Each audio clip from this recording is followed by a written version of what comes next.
Wow, Mahmudullah ফাহিমের ঝড়ে উড়ে গেল রাজশাহী। বুড়ো বয়সে 224 স্ট্রাইক রেটে ব্যাট করে বিশ্বকে তাক লাগিয়ে দিলেন মাহমুদুল্লাহর পাগলা ব্যাটিং দেখে মাঠের ভেতরে একই করলেন ফরচুন বরিশালের মালকিন, যা দেখে হেসে ফেললেন তামিম। বিস্তারিত জানুন পুরো ভিডিওতে। জয়ের জন্য শেষ 5 ওভারে ফরচুন বরিশালের প্রয়োজন ছিল 58 রান। 16তম ওভারে 2-4 ও 1 ছক্কায় 19 রান তুলে সেই সমীকরণ সহজ করেন মাহমুদুল্লাহ রিয়াদ। পরের ওভারে 3 ছক্কা ও 1 চারে 25 রান নেন ফাহিম আশরাফ।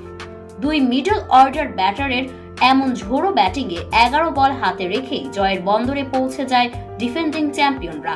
আসরের উদ্বোধনী ম্যাচে টস হেরে আগে ব্যাট করতে নেমে ইয়াসির আলী রাব্বির 94 আর এনামুলের 50-তে বড় করে নির্ধারিত 20 ওভারে 3 উইকেট হারিয়ে 197 রান করে দুর্বার রাজশাহী।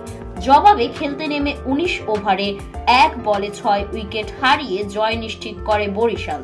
এদিকে বুড়ো বয়সে মাহমুদুল্লাহর ব্যাটিং তাণ্ডব দেখে মাঠের ভেতরেই ড্যান্স করে মাতিয়ে তুললেন বরিশালের মালকিন, যা দেখে তামিমও হেসে ফেলেন।